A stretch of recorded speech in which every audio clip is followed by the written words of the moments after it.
ప్రపంచ జూనోసిస్ దినోత్సవం సందర్భంగా తాడేపల్లిగూడెం పాతూరులోని పశుసంవర్ధక శాఖ సహాయ సంచాలకుల కార్యాలయం వద్ద ఆదివారం పెంపుడు కుక్కలకు యాంటీ ర్యాబీస్ వ్యాక్సినేషన్ కార్యక్రమాన్ని నిర్వహించారు. తొలుత వ్యాక్సినేషన్ కార్యక్రమాన్ని జిల్లా పశుసంవర్ధక శాఖ అధికారి డాక్టర్ మురళీకృష్ణ ప్రారంభించారు. తాడేపల్లిగూడెం పట్టణ పరిసర ప్రాంతాల నుంచి పెంపుడు కుక్కల యాజమానులు ఆసుపత్రి వద్దకు క్యూ కట్టారు. ఈ సందర్భంగా జరిగిన సభలో డాక్టర్ మురళీకృష్ణ మాట్లాడుతూ కుక్కల నుంచి మనుషులకు వచ్చే వ్యాధుల్లో ర్యాబీస్ ఒకటని, కుక్కల కరిచిన సందర్భంలో ఈ వ్యాధి వ్యాప్తి చెందుతుందన్నారు.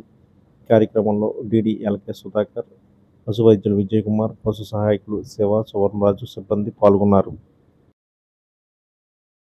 ప్రపంచ జూనోసిస్ దినోత్సవం అంటే ముఖ్యంగా జంతువుల నుండి మనుషులకు, అలాగే మనుషుల నుండి జంతువులకు వచ్చేటువంటి వ్యాధుల్ని నివారించడానికి ప్రత్యేకంగా ఈ ప్రపంచవ్యాప్తంగా ఈ జూనోసిస్ డే అనేటువంటిది జరుపుకుంటూ ఉంటాం. మరి ముఖ్యంగా ఏంటంటే మన మానవ మనుగడ కోసం మానవులందరూ కూడా కొన్ని రకాలైనటువంటి జంతువుల్ని మనము డొమెస్టికేట్ చేసుకున్నాం. అందులో ముఖ్యంగా మీ అందరి దగ్గర ఉన్నటువంటి శునకాలు చాలా ముఖ్యమైనవి. వీటిని మనం కంపానియన్ యానిమల్స్ కూడా అంటాం. మన ఇంట్లో వాళ్ళు పెద్దవాళ్ళకి కానీ, లేకపోతే మన ఇంట్లో మనకి ఎప్పుడు కూడా మన కుటుంబ సభ్యుల కంటే ముందుగా వెల్కమ్ చెప్పేది మన దగ్గర ఉన్నటువంటి పెట్ డాగ్. అదేవిధంగా ఓల్డ్ ఏజ్లో కూడా భార్య చనిపోయినా, లేకపోతే భర్త దూరంగా ఉన్నా, లేదా భార్య దూరంగా ఉన్నా, లేదా తల్లిదండ్రులు దూరంగా ఉన్నా, వాళ్ళతో పాటు ఒక కుటుంబ సభ్యులుగా ఉండేటువంటి ఈ శునకాలతో మనకి అన్యోన్యత అనేటువంటిది చాలా ఉంటుంది, ప్రేమ అనేటువంటిది చాలా ఉంటుంది. దాన్ని మన కుటుంబంలో ఇంకొక సభ్యుడు లేదా సభ్యురాలు కానీ చూస్తాం తప్పితే దాన్ని ఒక జంతువు అని కానీ, లేకపోతే ఒక డాగ్ అని కానీ చూడం.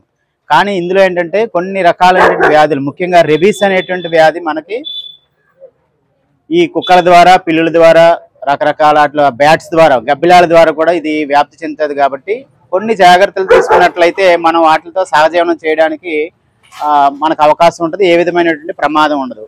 ముఖ్యంగా ఈ రెబీస్ వ్యాధి ఏంటంటే ఇది మన కుక్కల యొక్క చొల్లు ద్వారా, అంటే సెలైవా ద్వారా మనకి వ్యాప్తి చెందుతుంది. అదేవిధంగా మెయిన్ కాటు, ముఖ్యంగా అంటే లేడీస్ ఇక్కడ ఉన్నారు కాబట్టి వాళ్ళు కాయగూరలు తరిగినప్పుడు చిన్న చిన్న బైట్స్ అనేటువంటి వస్తూ ఉంటాయి. అట్ ద సేమ్ టైం మన దగ్గర ఉన్నటువంటి పెట్ డాగ్ మనల్ని మచ్చిక చేసుకోమనో ఎత్తుకోమని ఉంటుంది, గబాలు మనం ఎత్తుకుంటాం దాన్ని.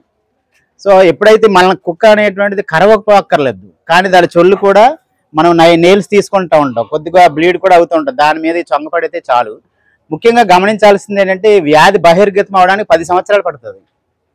ఎందుకంటే ఈ రెబీస్ వ్యాధి అనేటువంటిది న్యూరోట్రోపిక్ అంటే అనమాట, నాడీ వ్యవస్థ ద్వారా బ్రెయిన్కి చేరే వరకు ఏ విధమైనటువంటి లక్షణాలు ఉండవు అన్నమాట.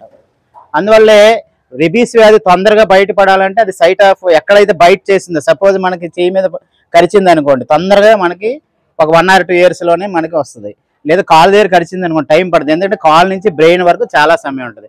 అదే పశువుల్లో ఎక్కువగా ఏంటంటే ఇది ముట్టి మీద కరుస్తుంది. ఎందుకంటే పశువు ఇప్పుడు ఇలా కిందకొండి గడ్డి తినడం లేకపోతే మేత తినడం చేస్తుంది, ఇలా కుక్క వెళ్తుంది. ముఖ్యంగా రెబీట్ డాగ్ ఏదైతే పిచ్చి కుక్క వచ్చినటువంటి వ్యాధి ఉన్నటువంటి కుక్కకి ఏమవుతుందంటే ఈజీగా ఇరిటేషన్ వస్తుంది అన్నమాట.